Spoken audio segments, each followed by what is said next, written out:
IRS Arunraj அவர்கள் இணைந்தாங்க. அவருக்கு பொறுப்பு கொடுக்கப்பட்டது. அதை கடுமையாக விமர்சனம் பண்ணி அவர் எழுதிய ஒரு பிளாக்ல இருந்து எடுத்து இது எழுதியிருக்காரு, அது எழுதியிருக்காரு, 100 நாள் வேலை திட்டம் பத்தி எழுதியிருக்காரு. ஒரு சொல்லக்கூடியதெல்லாம் செய்ய முடியாது. ஒவ்வொருத்தருக்கும் ஒவ்வொரு கருத்து இருக்கும், ஒவ்வொருத்தவங்களுக்கும் ஒவ்வொரு திட்டம் செயல்பாடு இருக்கும். முன்பு ஒரு 10 ஆண்டுகளுக்கு முன்பு எழுதுனதை இப்போ எடுத்து இதுதான் திட்டமா இருக்கு, இது பிஜேபி ஆர்எஸ்எஸ் ஓட திட்டம் அப்படின்ட்டு இது என்ன சொல்றதுனே தெரியல. எல்லாத்துக்கும் பிஜேபி ஆர்எஸ்எஸ்னா மக்கள் புரிஞ்சுக்குவாங்க. நீங்க எப்படி என்ன விமர்சனம் வைக்கிறீங்க, இது உண்மையா பொய்யா, எல்லாத்தையும் என்ன சொல்றது டீகோட் பண்றது. இந்த இலுமினாட்டி கதை இருக்கும்ல, அதோட மிகப்பெரிய கான்ஸ்பிரன்சி தியரியா இருக்கு இந்த திமுக உடன்பிறப்புகள் பரப்பக்கூடிய செய்தி.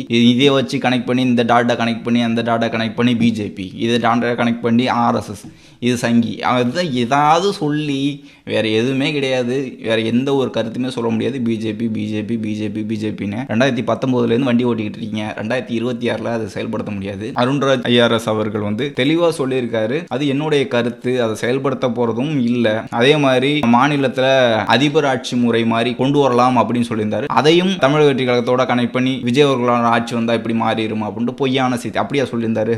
அது மாதிரி தமிழக வெற்றி கழகத்தில் செயல் திட்டம் ஏதாச்சும் இருக்குதா? அவர் சொன்னது அவருடைய தனிப்பட்ட கருத்து. எனக்கு 1008 தனிப்பட்ட கருத்து இருக்கும். நான் நிறைய செயல் திட்டங்கள்லாம் யோசிச்சு வச்சிருப்பேன். எப்படி இங்க இருக்கக்கூடிய திமுக அதிமுக ஊழல் கட்சிகள்லாம் சொத்து சேர்த்து சம்பாதிச்சு வச்சிருக்காங்கல்ல, அதெல்லாம் எப்படி மக்களுக்கு கொண்டு வரணும்ட்டு என்கிட்ட நிறைய திட்டங்கள்லாம் இருக்கு. அதை செயல்படுத்துவாங்களா அப்படின்னா கட்சியும் தலைமையும் தான் முடிவு பண்ணும் என்ன செயல் திட்டம்னு. நீங்க கட்சியில பேசக்கூடிய எல்லாரோடைய கருத்துக்கையும் எடுத்துக்கிட்டு இதுதான் செயல்படுத்த போறாங்கன்ட்டு அதையும் பிஜேபி ஆர்எஸ்எஸ் ஓட கனெக்ட் பண்ணீங்கன்னா மக்கள் புரிஞ்சுக்குவாங்க எது தமிழக வெற்றி கழகத்தோட கருத்து, எது செயல் திட்டம், எது ஒரு விஷனோட சொல்லக்கூடிய கருத்துக்கள் அப்படின்ட்டு புரியும். இந்த 100 நாள் வேலை திட்டமா இருக்கட்டும், எல்லா திட்டங்கள்லையுமே எல்லாருக்குமே மாறுபட்ட கருத்து இருக்கும். அதை பதிவு பண்றதுல எந்த ஒரு தப்புமே கிடையாது. எல்லாமே பிஜேபியோட கனெக்ட் பண்றீங்கன்னா எங்க வாயே திறக்க முடியாது.